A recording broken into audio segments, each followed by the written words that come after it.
Hey guys, alright, we are back with another Overly Sarcastic Productions video. This time, we're back with another miscellaneous myths. This time, Dionysus. Dionysus. Is there any other way to pronounce it? I don't know. Those are the two ways that I've heard it. Dionysus, Dionysus. I think it's Dionysus. I don't speak Greek, so I have no effing clue. So anyways, we're gonna go ahead and just learn about Dionysus, the god of wine. I just know he likes wine. He's a partier. He's a party animal. Let's learn about him. Dionysus, god of wine, life of a party, known primarily for being drunk and having some pretty intense fangirls who killed Orpheus that one time. Wears lots of leaves, not a fan of pants, spends most of the day pants are very restricting. Let's be real here. Let's be real. They're very restricting, and sometimes they don't even come with pockets. That's a shame. All pants should come with pockets. Draped in grapes and turning dudes into dolphins. Is there really more to him? Dolphins? What? Than that? Oh, is there? Is there ever? But we'll get to that. For now, let's start simple and cover the basics of the backstory. The official story of Dionysus begins with Zeus, who at this point may as well change his deific designation to god of one-night stands, carrying on a Yeah. It's like the only, ancient god. Well, I guess it's just the Romans and Greeks that had gods that did this. I don't think Odin did, and I don't think any of the ancient Egyptian gods were really like this. That had a bunch of one night, or at least the head god. I think it was just the Romans and Greeks, and obviously, Roman gods are kind of the same as the Greek gods, I think. But I think it was just the Romans and Greeks that had a main god that just slept around with fucking everyone. My secret affair with the mortal woman Semele. Hera, as is her wont, catches wind of their business and decides that she's tired of just outright killing Zeus's children and girlfriends, and for this particular murder, she's gonna mix it up a little with some disguises. Hera transforms into an old woman and ingratiates herself to Semele, who trusts her immediately and confides in her that her boyfriend is Zeus himself, and not only that, she's actually pregnant with his son. But Hera's like, come on, every guy pulls that I'm really Zeus stunt to get a little mortal action. How do you know for sure he's being... You know, I wonder if that actually happened, and to what extent it did happen. The people that would go around and claim to be like a god, I'm curious as to if that did happen. Honest with you, and tells Semele she should make him prove his god status by showing her his true form. So the next time they meet up, Semele makes Zeus promise her a favor, then demands he drop the mortal shape and reveal himself in all his glory. Zeus isn't one to go back on a promise, so he gods it up a little and immediately vaporizes Semele Ark of the Covenant style. But good news, sports fans, the mom may be dead, but the baby lives. Zeus takes... What? How'd the baby live? Takes little demigod baby Dionysus, oh yeah, that's who the baby is by the way, and sews him into his leg, so censored because in older stories, leg injuries were usually oblique / decent ways to refer to all injuries. And I ain't... so the kid can finish growing. A few months later, Dionysus is born for realsies, and his exploits can really get started. Keep an eye on that initial theme of rebirth. It's central to some very interesting aspects of his character I'll explore later. But first, shenanigans! Dionysus is, of course, wildly unsafe on Olympus on account of Hera, so Zeus sends him away to be raised in secret. Exactly who raises him varies from telling to telling, with foster parents ranging from Hermes, the titaness Rhea, the mortal king Athamas, and Queen Ino, who raise him as a girl, and even Persephone. Let's also make note of his connection to Persephone in this version. This is all going to come together later, I promise. So Dionysus grows up to young adulthood and begins his... My hero's journey begins! Classic godly exploits. Oh boy! He starts off by discovering how to make wine, but before he can spread this knowledge to the rest of the world, Hera drives him temporarily crazy, and he wanders around for a while before Rhea fixes his brain. Then he gets on that whole teaching the world how to make wine thing, and wanders pretty far afield. There's a story that Alexander the Pretty Alright stumbled on a town called Nyssa Alexander the Pretty Alright. Yeah, I would say he was pretty alright, yeah. during his journeys along the Indus River, which they told him was founded by Dionysus during his meanderings. Dionysus is also a major cutie, which gets him in a spot of trouble when he gets abducted by sailors for unsavory purposes. Of course, they get more than they bargained for, and Dionysus responds by turning the mast and oars into snakes, filling the ship with ivy and the sound of flutes, and possibly turning into a lion. This obviously Where'd the lion come from? terrifies and or maddens the sailors, who leap overboard and are promptly turned into dolphins. You may be wondering, hey, how did the cheerfully drunk god of wine do all that stuff you just said? Yeah. What does feral wildlife and crippling insanity have to do with a fine Chardonnay? Don't worry about that for now. We'll get there. While it's generally accepted modern canon that Hestia, goddess of the Hearthfire, gave up her seat as the 12th Olympian to Dionysus and established his godhood, there is actually no mythological precedent implying that ever happened. Listings of the 12 Olympians will generally include either Hestia or Dionysus, but not both, so people kind of assume he supplanted her, but it's not really clear or established anywhere. He also gives Midas his golden touch, which turned out not good. That was a not good thing that happened. No, it So, now wasn't. that we've established some canon for Dionysus, forget all that because there is no canon. There is only an endlessly deep well of mysteries and fragmented mythology, and Dionysus is much older and weirder than he seems. To start our dive down this well, a little historical context. The history. Ancient Nobody's up. Well, I'm here. I'm blue now. Blue knows more about ancient history than I fucking do. So I'm not blue. I'm not blue.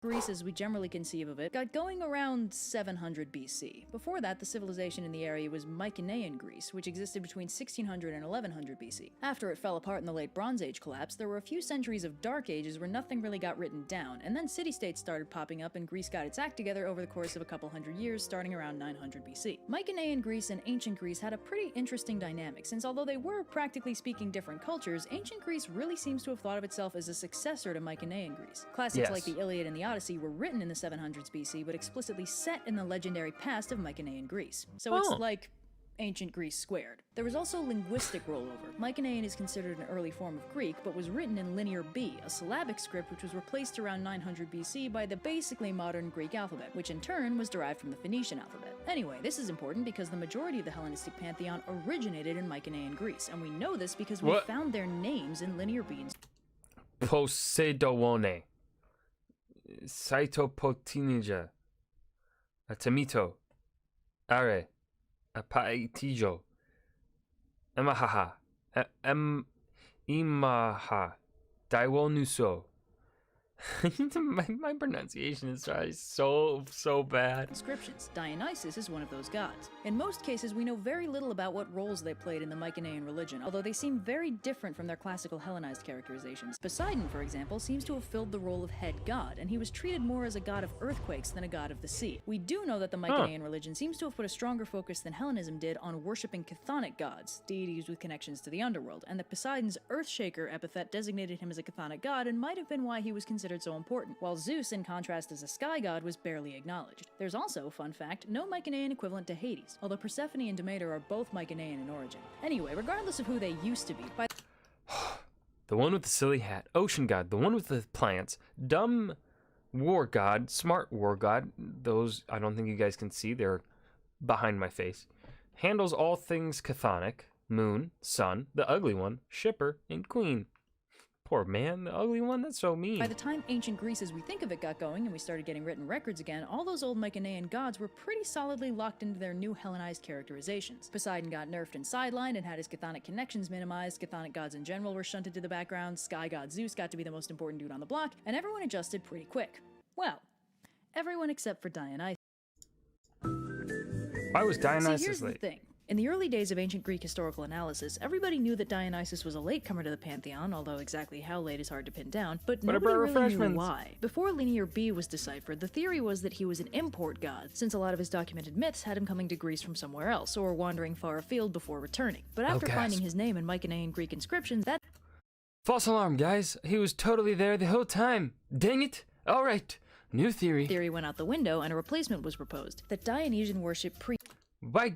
And don't come back until you've cleaned yourself up. predated ancient Greece and was deliberately suppressed for several hundred years before undergoing modification and being miss allowed my into the horns. Hellenistic pantheon. Since ancient Greece had kind of a known habit of not exactly promoting equality for all its citizens, this wasn't too crazy of a notion. In essence, what distinguished Mycenaean old Dionysus forced character development. Party dude. Rest of the gods, character development, Hellenized gods. Mycenaean Greece, Dark Age, a few centuries, classical ancient distinguishes Greece. Dionysus from the rest of his pantheon is that his character development didn't happen during the Greek Dark Ages, but several centuries after everyone else got with the program. Which is actually pretty appropriate for a guy whose most consistent character trait at this point in history was chronic drunk. But why was he so late to transition? Well, to understand that, we have to understand his cult. And to understand his cult, we have to understand who Dionysus was before he got Hellenized. So let's talk about that.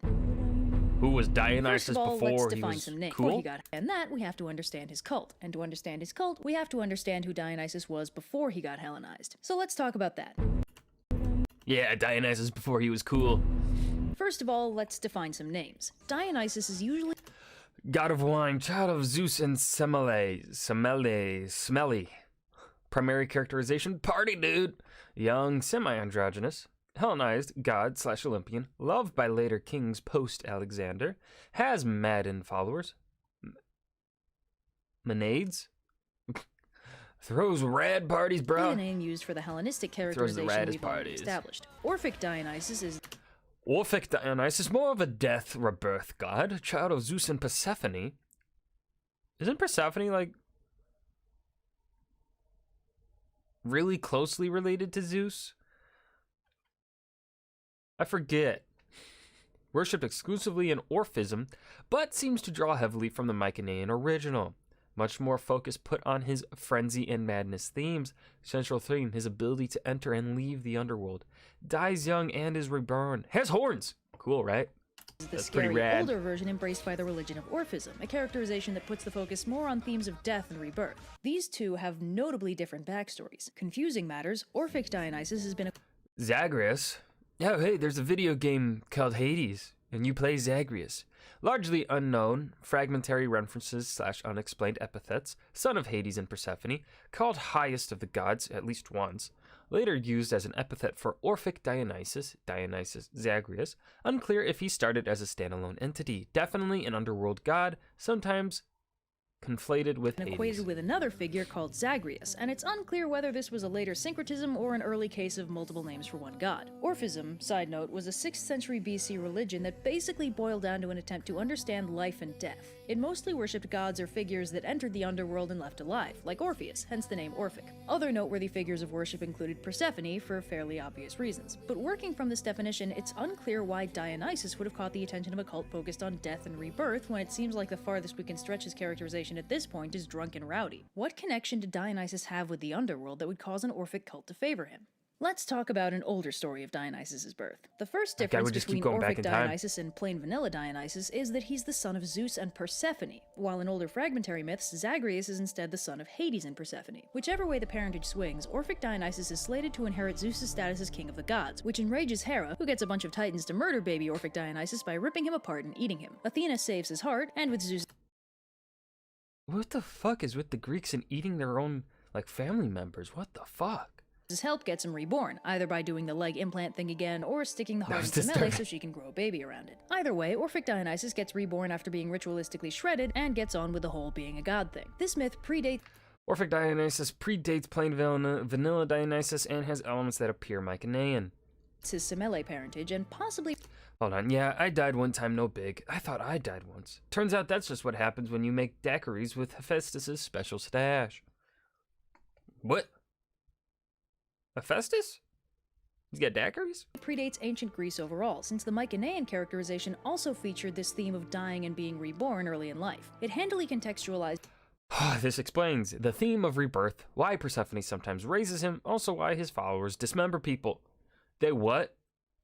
And adds a largely forgotten underworld connection, some serious divine status. is both his theme of rebirth and his weird connection with Persephone that we touched on earlier, as well as giving him an unexpected link with the underworld that we don't see much of in his later characterization. This is strengthened by his Zagreus epithet. Zagreus in his earliest Oh my god.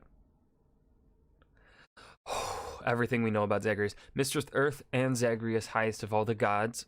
Alcmeonus, a lost epic only known through references. I now bid farewell to Zagreus and his ever-hospitable father, Sisyphus, from the fragmented Aeschylus play. Sisyphus, the runaway, ever-hospitable father seems to be Hades. Zagreus appears to have been equated with Hades in another lost Aeschylus play, Agipitopoi.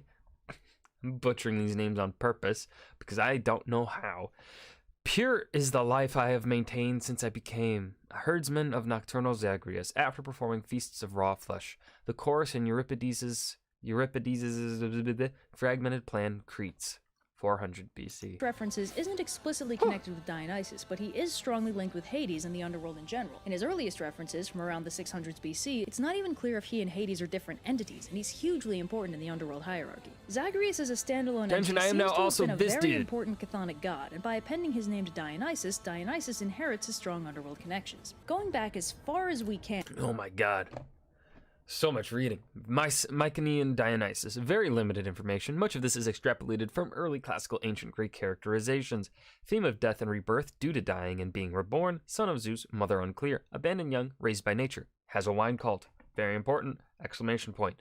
Appearance-wise, likely horned and bearded/older and more mature, extrapolated from older and portrayals. the Mycenaean inscriptions we have confirm that Dionysus' death and rebirth, as well as his status as a son of Zeus, were original elements of his characterization, not later additions by his Orphic cult. He's also got some themes of being abandoned by humanity and raised by nature, which might play into his later nature and animalistic associations. So this gives us something of a starting point. Dionysus enters the ancient Greek world as a god of death and rebirth with strong connections to the underworld. Those underworld connections appeal to the later Orphic religious movement, causing his characterization to get a bit schizophrenic as they put focus on an element of his characterization otherwise largely being left behind. Anyway, this alternative birth But why myth was gives us Cool-Bearded Dionysus something of a excluded? feel for where his characterization started, but doesn't really Don't they know the party don't start till I walk in, broski? explain why he would have been Where's excluded the from the kegger? Hellenistic pantheon. And we also haven't put together where his wine connection came from yet. So now let's talk about what his personal cult can tell us about the rest of his characterization. Cult of The Dionysus. cult of Dionysus was, unfortunately for us, a mystery cult, meaning its exact rituals and practices were kept secret from outsiders, but we have pieced together the basics. For one thing, it predates ancient Greece by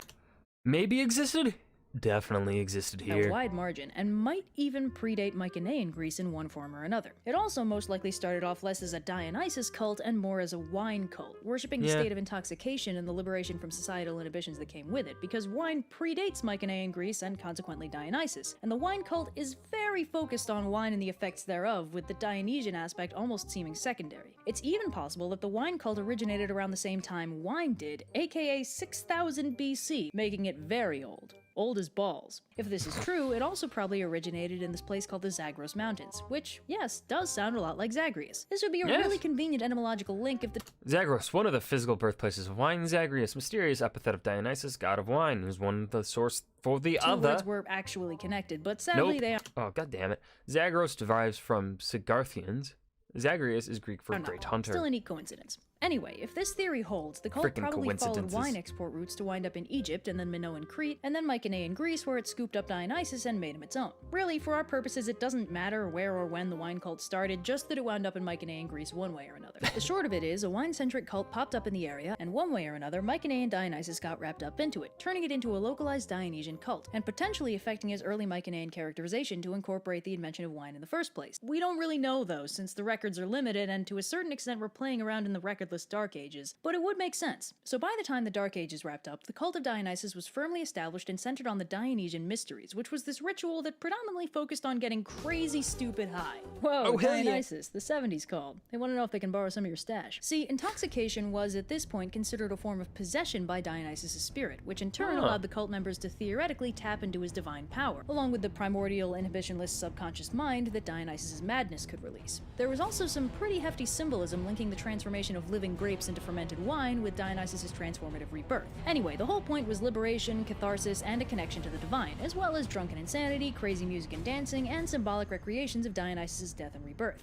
A lot of dismemberment happened. Like a lot. Mostly to bulls because they were symbolic of Dionysus, but it What? also happened to other stuff. Ever Oh. wonder why Orpheus got ripped apart by those ladies that one time? It's this. He died for a sweet literary reference. He was an artist, it's what he would have wanted. Unsurprisingly, Dionysus' cult attracted a lot of marginalized people, like women, slaves, and non-citizens, because it gave them the opportunity to reject the societal constraints getting dumped on them. Double unsurprisingly, this cult wasn't very popular with the society that made those But I'm the man! constraints, which led to several centuries worth of attempts from various ancient Greek governments to outlaw the cult altogether, which never ever worked because wine and parties and sticking it to the man, yo, will never die. Yeah, dude. So after this had failed enough times, eventually Greece settled on trying to control it a little bit, resulting in the establishment and gradual acceptance of the more chilled out Hellenistic Dionysus we all know and love. When exactly did... Oh, fucking hell. When exactly did all this happen? Is that what it said? Yes. It's tricky to put dates to this sort of deific character evolution, but we've got a few concrete milestones to It's work tricky to from. put dates start for, with, like, any Dionysus Greek- is explicitly ancient Greeks. not in the Olympic pantheon during the 8th century BC, because that's when the Except the Peloponnesian Wars. We know those. We know those pretty well. But, like, kind of outside of wars, it's kind of hard, I think. Iliad and the Odyssey were written, and Dionysus is notably nowhere to be found. He and Hestia are the only ones of the traditional 12 Olympians to not be referenced, so this is a very noteworthy exclusion. Dionysus was officially integrated into guys wanna Athens get drunk and somewhere party? between 561 and 527 BC, because that's the duration of the reign of famous tyrant Pisistratus, who first brought the Dionysia Pisistratus? to Athens. The Dionysia was a formerly rural celebration honoring Dionysus and celebrating the cultivation of wine. When Pisistratus imported it to Athens, it grew to incorporate a competition of performances and plays, which eventually produced the field of Greek theater overall. At this point, however, one gets the impression that Dionysus Come on, guys. He's really nice once you get to know him. Boo. Boo. Party god sucks. still wasn't fully popular with the Athenians, as Pisistratus justified the Oh, so I guess you haven't heard what he did to those Athenians who rejected him. So first... importation of the Dionysia with a myth that outlined all the horrifying things Dionysus could and would do to the dongs of the Athenians who rejected him. This is not a joke, and is also why the Dionysia would feature a parade of people carrying sculpted junk. Contemporary imagery of Dionysus also usually recalled an older visual, where he sported a beard and had an overall mature look, so at this point Dionysus has landed in Athens but hasn't fully transitioned to his popular young drunk hippie characterization yet. The next milestone comes to us from Euripides, who provides us with a literary missing link in the form of the Bacchae, first performed in 405 BC at the Dionysia Festival. The Bacchae shows us a Dionysus in roughly the middle of his transition from terrifying god of uninhibited madness to party guy, as he returns to Greece from a globetrotting exile with an army of Maenads to claim his divine status and take revenge on a king who outlawed his worship. This Dionysus is the child of Zeus and Semele, born prematurely, roughly in accordance with the Hellenistic version we discussed earlier, but in this case the people I'm just saying, it seems unlikely that Zeus would disintegrate his own lover. of Thebes refuse to believe his divine origins, so he drives them crazy and claims them as his followers. Ooh, After a colors. sufficiently large number of shenanigans involving natural disasters and plagues of madness, Dionysus begins to warp King Pentheus' sanity, who begins to see through Dionysus' mortal disguise and notices that he has horns, another holdover from the older, scarier characterization that didn't make it to the Hellenized edition. King Pentheus winds That up was a getting cool dismembered by transition by them. Dionysus' Maenads, including some of Pentheus' female relatives, and it's a happy ending, or at least a cathartic one. This mid-trans Bacchae Dionysus, not happy, fun, nice guy, disruptive to society, dangerous cult, madness-inducing horns, son of Semele, born prematurely, not eaten by Titans, very important fact, he was not eaten, madness-inducing, holdover, young. transition Dionysian characterization shows us a Dionysus with a mortal mother, no explicit death and rebirth, a serious temper, no regard for the social structures that reject He him, looks like an an army of angsty crazed teen followers, the with that ability to drawing. induce madness and hallucinations in whoever Yeah, he he's wants, an- and that's an horns. angsty teen. Despite the absence of his Despite not featuring the original Sparagmos and using the nerfed premature birth version of the theme, dismemberment and rebirth in his Bacchae backstory, the theme is still held on in his worship, which is why Pentheus is dismembered in such a familiar way despite lacking the immediate mythical context. It also shows us that by 400 BC, Dionysus was basically considered an Olympian, even if his characterization wasn't How do you like quite me now? all happy fun drunk just yet. I should probably just make the Bacchae its own video. But even though Dionysus has attained a level of chill deemed acceptable by polite Athenian society, he's still not really recognizable as the party dude we all know and love. He's getting there, but he's not there yet. So what's next? Well, here's the deal with that. tipping A point. century after Euripides, a little something happened to Greece called Alexander the Great gets all up in everyone's business. I thought he was Alexander the Alright. Or Alexander the Just Okay. Or Alexander the More Than Alright. Where are you getting this great from?